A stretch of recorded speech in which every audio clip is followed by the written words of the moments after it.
Thank you, President. I appreciate the opportunity to stand with the Nationals and support this motion following the bushfires that impacted communities across Victoria. Warnings of a catastrophic day I started the day in the early hours of the morning packing suitcases of photo albums for safekeeping. The wind was howling and the heat was intense. The watch zone on the Vic Emergency app started to ping. There were fires, two fires, one in Harcourt, the other in Axe Creek nearby. My phone continued to ping, this time with texts from close friends offering a place for us to stay if we needed it. We had dinner in town in Bendigo with our dog and caught up with Jen, a close friend of our daughter's. Her home was in Harcourt, and at the time she didn't know if it was okay or not. What followed was a sleepless night at a friend's place, looking for updates and hearing news from local residents and friends on the ground with the CFA. We heard the sad news, confirmation that Jen's family home had been destroyed. Others we knew, who had been away at the beach, just board shorts and thongs, had lost everything. At the recovery hub in Castlemaine, I saw a familiar face. It was Tyrone, a CFA volunteer for nearly 50 years, and his wife Raywin, also part of the CFA. They were out fighting fires when their own family home was destroyed. The sacrifice of CFA volunteers is incredible. Local brigades stepped up to support one another, sometimes facing smoke so thick that they couldn't see the truck just metres away. Of working a full day in their business to facing a 12-hour shift or more. Their dedication, not just during the fires, but responding to car accidents and medical incidents and attending training throughout the year is to be commended. They don't do it for the pay packet, there is none. They do it because they are part of the community and they want to protect it. I went to a local CFA station to hear members debrief and heard about the issues they face with radio communication, of trees exploding above them and with cabs too small for the crew to fit in, just a fire blanket on the back to shield them when the fire rolls over. It's these issues and many more that I hope this parliament will address, because the impact of these fires is not just felt by the community for days or weeks, but for years. The Cool Store Cafe, where I dropped in just weeks before, was destroyed, alongside cool stores that were the lifeline of businesses in the region. Storing produce worth hundreds of thousands of dollars were no more.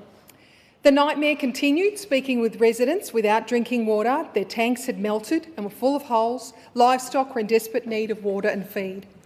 These needs on a local level were multiplied across the state.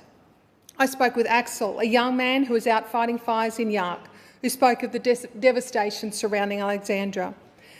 I particularly want to acknowledge my colleagues, especially Annabelle, who has been dedicated to serving the local community despite facing her own challenges as fires destroyed their farm and damaged their home. A farmer in the Highlands told me about the challenges of road barriers and feeling cut off from support, and the challenge he faced alongside neighbours dealing with hundreds of dead livestock. Our hearts go out to the family and friends of those who lost their life, including cattle farmer Max Hobson, who passed away near Seymour. In the midst of the shock and the pain of the loss, the response and generosity of individuals, organisations and businesses has been amazing. At the Harcourt Bushfire Donation Centre in Castlemaine, I saw an empty shed filled with donations in a single day, as people came from near and far, bringing quality goods, gift cards and food supplies. Members of the Harcourt Progress Association and volunteers like Tanya, whose phone didn't stop. Stacey, who coordinated the hay and feed deliveries of the Victorian Miniature Railway. Trevor and the team from Rotary, who kept the barbecues going to feed the local community. Lynn and Stan from Blaze Aid, who set up camp along with a team of volunteers replacing fencing. The generosity of so many businesses, organisations and individuals who gave services, finances, food, supplies to support those in need. There are too many to mention, but one donation did stand out. Last week I dropped by the donation centre again and a lady turned up. It appeared at first glance that she certainly didn't have much, but she handed over a box of pantry items packed full of pasta, of wraps, and she kept apologising that she couldn't give more. But she gave all that she could.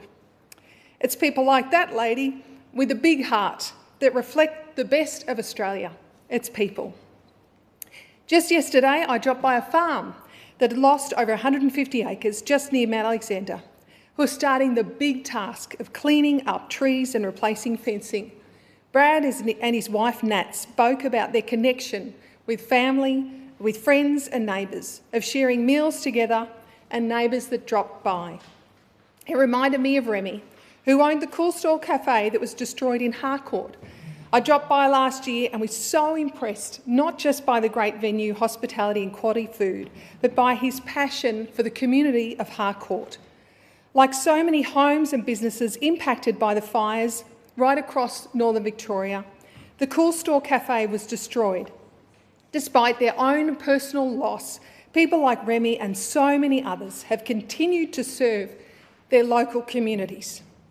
I'm reminded of Proverbs 11, verse 25, "A generous person will prosper, whoever refreshes others will be refreshed."